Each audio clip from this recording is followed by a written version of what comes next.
അട്ടപ്പാടിയിൽ കുറുമ്പ ഊരിലെ പെൺകുട്ടിയായി ജനിക്കുക, ജീവിത പങ്കാളിക്ക് സർക്കാർ ജോലി കിട്ടുക, കാസർകോട്ടേക്ക് വരാൻ അദ്ദേഹം വിളിക്കുക, അത് നിരസിച്ച് കൃഷിക്കാരിയായി ഊരിൽ തന്നെ ജീവിക്കുക. കൃഷിയെ അങ്ങനെ സ്നേഹിച്ച യുവതിയുടെ പേര് ദീപ. ദീപ അട്ടപ്പാടിയിലെ പുതൂർ പഞ്ചായത്തിലെ കൊട്ടിയാർക്കണ്ടി ഊരുകാരി. ഊരുമൂപ്പൻ കുപ്പന്റെയും മൂപ്പത്തി കാത്തിയുടെയും മകൾ.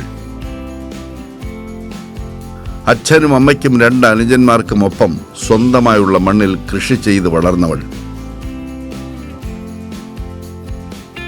അനിയന്മാർ പഠിച്ചു. ദീപ 5ാം ക്ലാസ് കഴിഞ്ഞപ്പോൾ മുഴുസമയ കൃഷിക്കാരിയായി.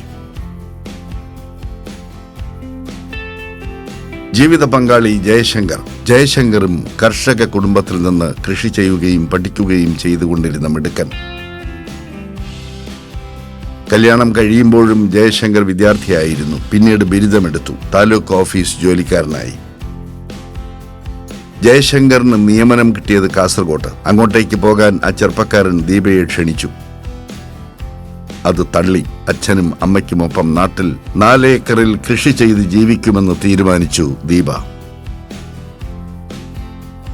15 കൊല്ലം പിന്നിടുന്നു. ദീപ ഇന്ന് അട്ടപ്പാടിയിലെ വിജയം കൊയ്ത കൃഷിക്കാരി.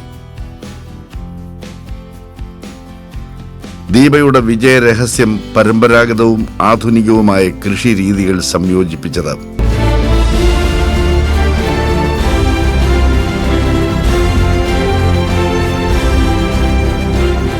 അട്ടപ്പാടിയുടെ സവിശേഷതയായ കറുത്ത ആടുകൾ, കരിങ്കോഴികൾ, റാഗി, ചാമ, തിന, മരച്ചീര തുടങ്ങിയവയെല്ലാം ദീപയുടെ കൃഷിയിടത്തിലുണ്ട്. ഒപ്പം കുരുമുളകും തെങ്ങും കവുങ്ങും. ആദിവാസി പതിവ് വിട്ട് തുടങ്ങിവെച്ച നാണ്യവിളകളിൽ നിന്ന് ലഭിക്കുന്ന വരുമാനമാണ് ദീപയെ വിജയിയാക്കുന്നത്. ദീപയുടെ ശത്രുക്കൾ വന്യമൃഗങ്ങളാണ്. പന്നി മുതൽ ആന വരെ. ഊരിലെ കുറുമ്പരുടെ പരമ്പരാഗത രീതിയിൽ പന്തം മുതൽ പടക്കം വരെ കയ്യിലെടുത്ത് ഈ ആധുനിക കൃഷിക്കാരി വിള കാക്കും. കുപ്പൻ മൂപ്പനും കാത്തിമൂപ്പത്തിക്കും വയസ്സായി. എങ്കിലും ഊരുമൂപ്പരുടെ കടമകൾ അവർ ചെയ്യും. തർക്കങ്ങൾ തീർക്കലും കൂത്തും ആട്ടവും പാട്ടും. അവർക്ക് വയ്യാത്തപ്പോൾ ദീപ ആ ദൗത്യമേൽക്കും.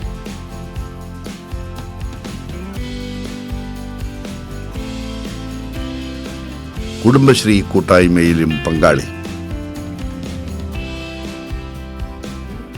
ജയശങ്കറിന് ഇപ്പോൾ ജോലി മണ്ണാർക്കാട്ട്.